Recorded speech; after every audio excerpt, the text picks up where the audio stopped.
The Presidential National Commission on Information, Society and Development, e-government is about modernizing existing government business processes through information and communication technologies, or ICTs, to allow for a seamless exchange of information across all three tiers of government.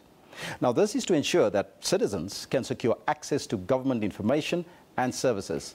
For more on e-government, we are joined from the Cape Town studios by Phokeng Mohatlane, the Divisional Head e-government organization, or SITA, which is the State Information and Technology Agency. Good morning to you. Good morning.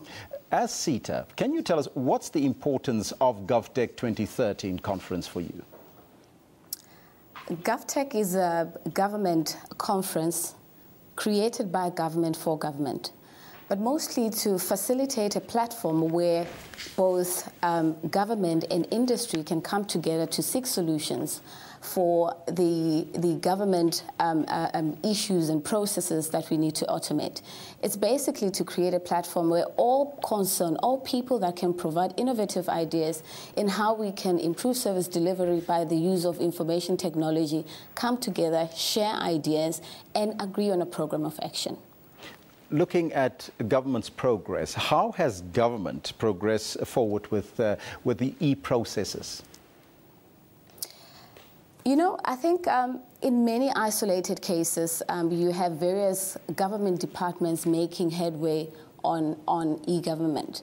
And maybe to contextualize my comment, let me talk to what I mean by e-government, because it's quite a broad term.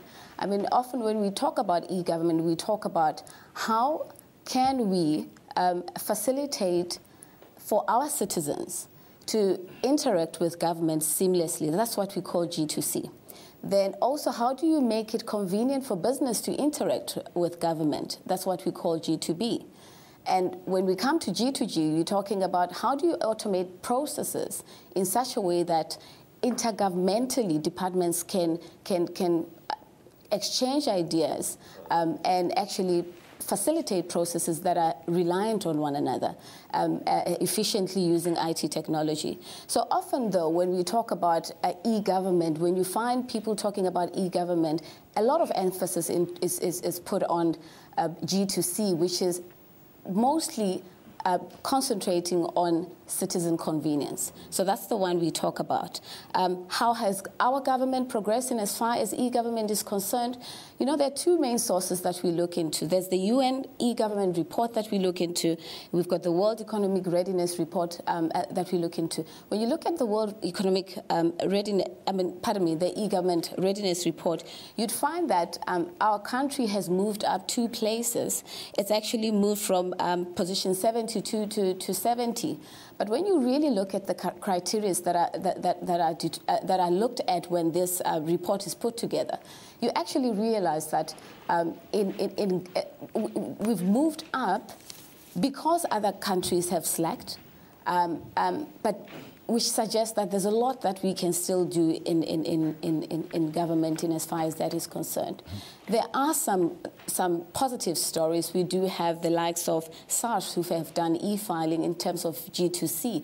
Now it's convenient for me as a citizen to actually interact with SARS from the convenience of my home. You look at filing in as far as Department of Labor is concerned, and once again it's made convenient for me as a citizen to interact with the Department of Labor without having to go and queue up. The list is endless. You can talk to Home Affairs.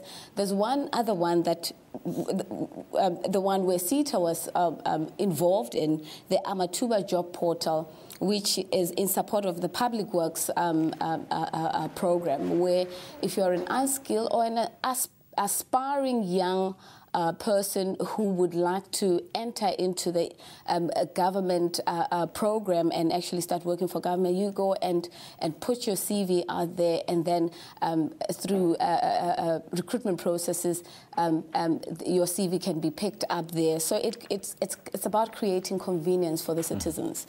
Kudos to SITA and government for especially SARS as well as the Home Affairs Department, because they're working brilliantly. But far-off rural areas still has a problem. How far is government and SITA in integrating these rural areas and municipalities into the system? It's actually interesting that you asked that question. Right now, in Gov Tech, we actually invited the director responsible for e-government in rural development. They've actually adopted an e-government strategy, which is mainly business focused. I think we always make the mistake to think that the solution is in the technology only. But in fact, you have to have your business focused on seeing this as a program and really trying to find out what business processes would we need to re-engineer to make sure that when we plug in the technology, we can actually produce the right impact. That e-government strategy was presented, and one of the strong emphasis that came up is the requirement for all of us to collaborate. To collaborate within government, and that I mean, from national to provincial to local government, that kind of collaboration is required. And then you move outside and look into industry also participating. So that was quite inspiring in that the department on its own has taken an initiative to drive it from a business point of view, which then make it a little easier for us as technologists and service providers of IT to actually come in, because now you'll be providing solutions for a thought-through process that is targeting the appropriate impact and changes the lives of people in the rural areas. Phokeng, thank you so much for your time. That was Phokeng Mohatlane, Divisional Head of e-Government Organization SITA, which is the State Information and Technology Agency.